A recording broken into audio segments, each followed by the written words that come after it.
اعوذ باللہ من الشیطان الرجیم بسم اللہ الرحمن الرحیم۔ ناظرین کرام، سورۃ البقرہ کی آیت نمبر 3 تا 5 میں ہم نے ان لوگوں کے بارے میں پڑھا تھا کہ جو قرآن کریم سے ہدایت کا فائدہ حاصل کرنے والے ہیں۔ اب سورۃ البقرہ کی آیت نمبر 6 اور 7 میں اللہ رب العالمین نے ان لوگوں کا بیان فرمایا ہے کہ جو کبھی بھی قرآن کریم کا فائدہ حاصل نہیں کریں گے، یعنی کبھی بھی وہ ایمان نہیں لائیں گے۔ اللہ پاک نے ان کے بارے میں فرمایا ان الذین کفروا سواء علیہم اانذرتہم ام لم تنذرہم لا یؤمنون، بے شک وہ لوگ جن کی قسمت میں کفر ہے ان کے لیے برابر ہے کہ آپ انہیں ڈرائیں یا نہ ڈرائیں، یہ ایمان نہیں لائیں گے، ایمان نہیں لائیں گے۔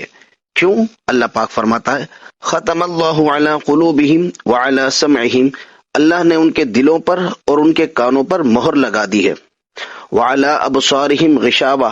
اور ان کی آنکھوں پر پردہ پڑا ہوا ہے، وَلَهُمْ عَذَابٌ عَظِيمٌ، اور ان کے لیے بہت بڑا عذاب ہے۔ اب ناظرین کرام، سوال یہاں پر یہ پیدا ہوتا ہے کہ جب اللہ رب العالمین نے ان کے دلوں پر مہر لگا دی، ان کے کانوں پر مہر لگا دی، ان کی آنکھوں پر پردے پڑ گئے، تو پھر یہ ایمان تو قبول کر ہی نہیں سکتے، اور جب یہ ایمان قبول کر نہیں سکتے اور اللہ رب العالمین ہی نے ان کے لیے ایمان لانے کے راستے بند کر دیے، تو پھر انہیں ایمان نہ لانے کی پاداش میں عذاب کیوں دے گا؟ تو یاد رکھیے، اللہ رب العالمین نے شروع ہی سے ان کے لیے ہدایت کی راہیں بند نہیں کی تھی، بلکہ ان کے لیے ہدایت کی راہیں کھلی ہوئی تھی اور ان کے پاس دلائل پہنچے۔ نبی کریم علیہ الصلوۃ والسلام نے بھرپور ان کو دلائل دیے، آقا کریم علیہ الصلوۃ والسلام نے ان کو معجزات بھی دکھائے۔ ان کے لیے کوئی وجہ نہیں تھی کہ ایمان نہ لاتے، مگر پھر بھی انہوں نے ایمان کو قبول نہیں کیا، جان بوجھ کر حق کی مخالفت کی، بلکہ حق کے مخالفت کے ساتھ ساتھ حق کی دشمنی پر کمر بستہ ہو گئے۔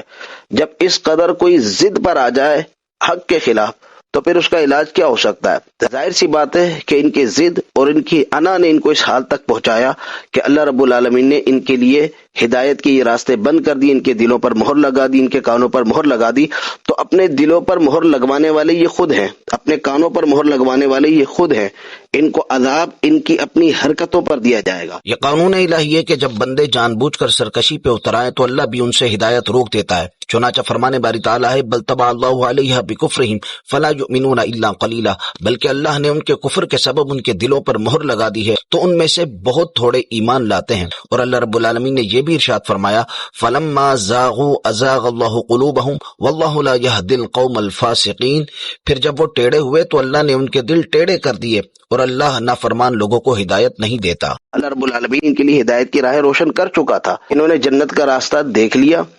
اس کے باوجود انہوں نے اپنے ہاتھوں سے جہنم کا راستہ چنا، تو ان کے لیے جہنم ہی مناسب ہے۔ اگلی آیات میں اللہ رب العالمین نے منافقوں کا ذکر فرمایا، انشاءاللہ تبارک و تعالیٰ نیکسٹ ویڈیو میں اس کو ہم پڑھیں گے۔ جو کچھ ہم نے ابھی سنا اللہ رب العالمین یاد رکھنے، عمل کرنے، آگے پہنچانے کی توفیق عطا فرمائے۔